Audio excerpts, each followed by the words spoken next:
Ai simțit vreodată că o alegere mică, aparent banală, ascunde în spatele ei adevăruri adânci despre tine? Acest test nu este o simplă joacă de imaginație, ci o invitație de a pătrunde în universul tău interior. Înainte de a merge mai departe, abonează-te la canal pentru a nu pierde alte călătorii psihologice care îți pot dezvălui laturi neștiute ale sufletului tău.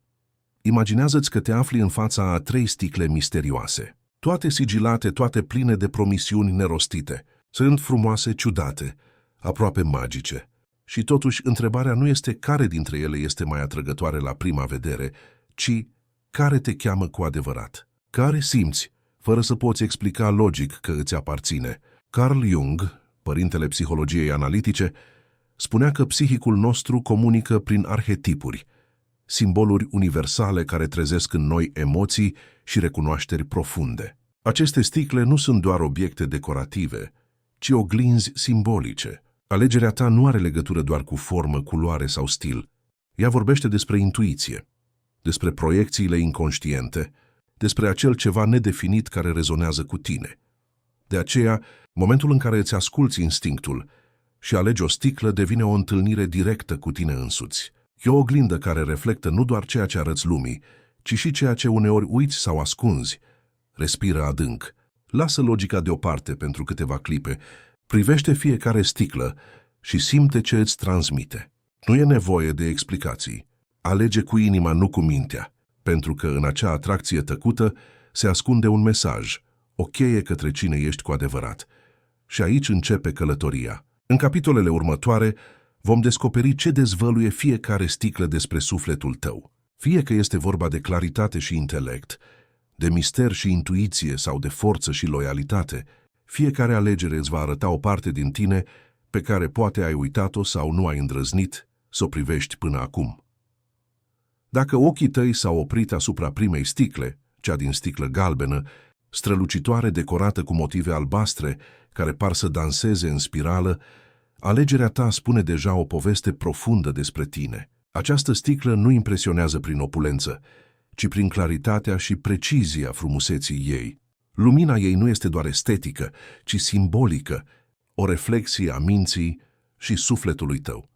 Dacă acesta a fost obiectul care te-a atras, înseamnă că în tine există o foame constantă de a înțelege, de a căuta adevăruri ascunse dincolo de aparențe. Nu ești omul care acceptă răspunsuri superficiale. Tu întrebi, de ce? Din nou și din nou, până când găsești esența. Mintea ta funcționează asemenea acelor linii albastre care se rotesc în jurul sticlei, mereu în mișcare, mereu extinzându-se, mereu explorând conexiuni noi. Galbenul acestei sticle nu este întâmplător. Este culoarea luminii, a optimismului și a clarității, dar și a unei sensibilități aparte. Tu ești cel care luminează întunericul altora, dar în același timp ești foarte receptiv la dezamăgiri și neadevăruri. Probabil că ai simțit de multe ori cum profunzimea ta nu este pe deplin înțeleasă. Și totuși, nu renunți niciodată la idealurile tale. În adâncul sufletului știi că lumina pe care o porți este necesară, chiar dacă uneori rămâne nevăzută. Capacul în formă de spirală adaugă un alt strat de semnificație. Spirala este un simbol al evoluției și al revenirii la puncte deja cunoscute, dar cu o înțelegere mai profundă de fiecare dată. Viața ta urmează adesea acest tipar. Te întorci la trecut nu ca să rămâi blocat acolo, ci ca să-l privești cu ochi noi, ca să înveți și să crești. Oamenii simt în tine această înțelepciune ascunsă. Mulți vin la tine pentru sfaturi, convinși că vezi conexiuni pe care alții le scapă. Și au dreptate. Ai un dar rar de a transforma confuzia în claritate. Dar această putere vine și cu o provocare. Tendința de a supraanaliza, de a simți povara a prea multe posibilități, de a te judeca singur prea aspru. Ești atras de roluri care îți permit să exprimi această sete de cunoaștere. Scriitor, profesor, cercetător, artist. Nu contează forma exactă, ci faptul că poți traduce complexitatea în simplitate, haosul în înțeles. Și totuși, dincolo de intelectul tău vibrant, există o inimă sensibilă. Uneori îți ascunzi vulnerabilitatea în spatele umorului sau al ironiei, pentru că e mai ușor să pari sigur pe tine decât să arăți fragilitatea. Dar adevărata ta putere stă tocmai în echilibrul dintre claritate și emoție, dintre logică și sensibilitate. Această sticlă nu este doar un obiect frumos. Este o metaforă pentru tine, intenționat, luminos și profund, așa cum ea inspiră prin simpla ei existență și tu ai darul de a inspira prin cine ești. Dacă ai simțit atracția către a doua sticlă, cea rotundă, mozaicată, prinsă în metal bronzat și încununată cu un glob întunecat, atunci sufletul tău rezonează cu misterul, profunzimea și transformarea. Spre deosebire de prima sticlă, care radia lumină clară, aceasta absoarbe lumina și o reflectă fragmentat, asemenea unei oglinzi alcătuite din bucăți de umbră și strălucire. Și exact asta ești și tu, un amestec de contraste. O ființă formată din fragmente care împreună creează o poveste unică. Această alegere arată că ești o persoană extrem de intuitivă. Nu te bazezi doar pe logică sau pe cuvintele rostite. Simți energia unei camere, recunoști adevărul dincolo de ce se spune, percepi detaliile subtile pe care alții le ignoră, un tremur al vocii, o privire prelungită, o tăcere încărcată. Sensibilitatea ta nu este o slăbiciune, ci darul care îți permite să vezi dincolo de aparențe. Mozaicul sticlei simbolizează și structura personalității tale. Fiecare bucățică de sticlă colorată reprezintă o experiență. O iubire, o pierdere, o lecție, o rană. Unele fragmente sunt întunecate, altele strălucitoare, dar împreună formează un întreg frumos și puternic. Ai trecut prin încercări pe care puțin le-ar fi putut suporta și totuși nu ai rămas prizonier al durerii. Dimpotrivă, ai transformat-o în înțelepciune. Ești un alchimist al vieții, cel care schimbă suferința în putere.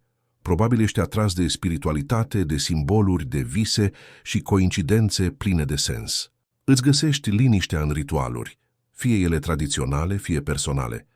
Și nu cauți doar adevărul obiectiv, ci sensul profund. De aceea oamenii tind să aibă încredere în tine, să îți împărtășească secretele sau să-ți ceară sfaturi. În prezența ta ceilalți se simt ascultați și înțeleși. Forma sferică a sticlei arată însă și o tendință de a te proteja. Nu lași pe oricine să intre în lumea ta interioară. Încrederea trebuie câștigată, iar trădarea, odată simțită, nu se uită ușor. Când ești copleșit, te retragi în liniște pentru a te regenera, asemenea nopții care își recuperează stelele. Globul întunecat de deasupra sticlei simbolizează secretele și emoțiile sacre pe care le păstrezi în adâncul tău. Nu le ascunzi din rușine, ci pentru că știi cât sunt de prețioase. Creativitatea este o parte esențială din tine. Fie că scrii, pictezi, creezi sau pur și simplu dai formă frumuseții în haos, energia ta se exprimă prin transformare. Această sticlă nu e doar o imagine. Ca este reflexia ta, complexă, misterioasă, plină de profunzime și imposibil de uitat.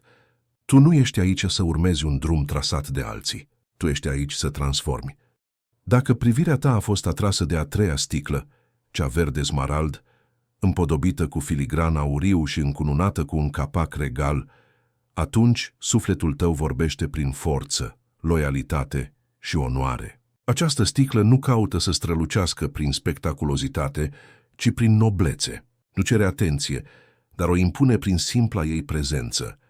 Alegerea ta arată că ești o persoană pe care ceilalți se pot baza. Cine te cunoaște știe că atunci când faci o promisiune, o respecti. În inima ta există un cod al onoarei pe care nu-l trădezi nici în fața celor mai grele încercări. Ești stâlpul pe care prietenii, familia sau colegii se pot sprijini. Structura atent lucrată a sticlei simbolizează ordinea interioară care te definește. Crezi în corectitudine, în echilibru și în a face ceea ce este just, chiar dacă e greu. Verdele profund vorbește despre stabilitate, vindecare și creștere. Oamenii se simt în siguranță lângă tine, pentru că prezența ta transmite calm și protecție. Nu e întâmplător că adesea ajungi să fii mediatorul conflictelor sau vocea rațiunii atunci când ceilalți nu găsesc calea. Dar, odată cu această forță, vine și o povară tăcută. A fi sprijin pentru toți poate fi obositor, mai ales atunci când nu-ți permiți să ceri sprijin înapoi. De multe ori, îți ascunzi temerile și slăbiciunile în spatele unei aparențe calme, pentru că ai fost învățat că vulnerabilitatea poate fi văzută ca o slăbiciune. Și totuși, adevărul este că sensibilitatea ta interioară face ca puterea ta să fie și mai autentică. Auriul care învăluie această sticlă vorbește despre legătura ta cu tradiția, valorile și rădăcinile. Ești genul de persoană care își respectă originile și care simte o responsabilitate față de moștenirea pe care o poartă. Nu te lași purta de tendințe trecătoare. Ești ferm, statornic, demn. Deși nu cauți lumina reflectoarelor, când viața te așează în față, te ridici cu grație și conduci prin exemplu. Oamenii te admiră nu pentru cuvintele mari, ci pentru felul simplu și integru în care îți trăiești viața. În adâncul tău există însă și o nevoie de iubire autentică, de loialitate reciprocă, de stabilitate emoțională. Când îți deschizi inima, o faci complet, fără jumătăți de măsură. Și de aceea orice trădare te rănește profund. Această sticlă este imaginea ta, regală, protectoare, puternică și în același timp sensibilă. Alegerea ei arată că nu ești aici doar pentru a trăi, ci pentru a apăra, a ghida și a da sens prin exemplul tău. Acum că am privit fiecare sticlă în parte, devine clar că niciuna dintre alegeri nu este întâmplătoare. Fiecare sticlă este mai mult decât un obiect frumos.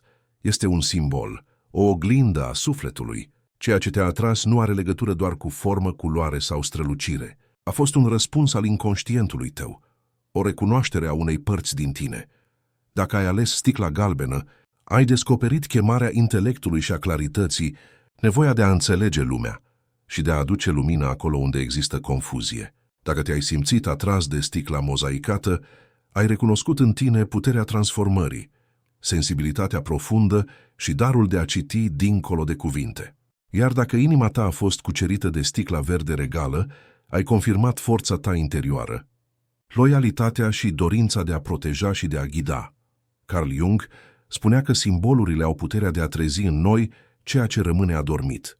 Așa este și aici. Fiecare alegere reflectă un arhetip universal care se manifestă în personalitatea ta. Nu există corect sau greșit, există doar recunoaștere și conștientizare.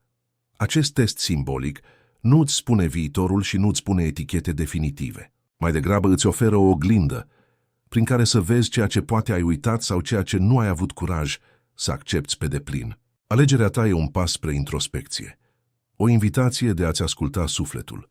Poate te regăsești complet în descriere sau poate doar parțial. Important este să observi ce emoții a trezit în tine și să reflectezi la ceea ce îți spune subconștientul. Pentru că adevărata călătorie nu este în aceste sticle, ci în tine. Călătoria noastră ajunge acum la final, dar adevărata descoperire abia începe pentru tine. Alegerea pe care ai făcut-o nu este un simplu gest întâmplător. Este un mesaj din adâncul ființei tale, o invitație de a privi mai atent cine ești și ce valori îți conduc viața. Fie că te-ai regăsit în lumina intelectului, în misterul alchimiei interioare sau în forța nobilă a protecției, important este să recunoști partea din tine pe care acest simbol a trezit-o. Aceasta nu este ghicire, ci psihologie simbolică, o punte între conștient și inconștient. Te invit acum să reflectezi. Ce ai simțit când ai ales sticla ta? Ai fost surprins de interpretare sau poate ți-a confirmat ceva ce știai deja în adâncul sufletului? Scrie răspunsul tău în comentarii. Experiența ta ar putea inspira și pe altcineva să își descopere propriul adevăr. Dacă această călătorie simbolică ți-a adus claritate sau emoție, nu uita să dai like acestui video și să te abonezi la canal. Aici vei găsi mereu perspective noi despre psihologie, simboluri și puterea ascunsă a inconștientului. Și mai mult decât atât, vei face parte dintr-o comunitate care caută același lucru ca și tine: înțelegere, autenticitate și creștere interioară. Până data viitoare, rămâi curios, rămâi conștient și nu înceta niciodată să explorezi simbolurile care îți modelează sufletul.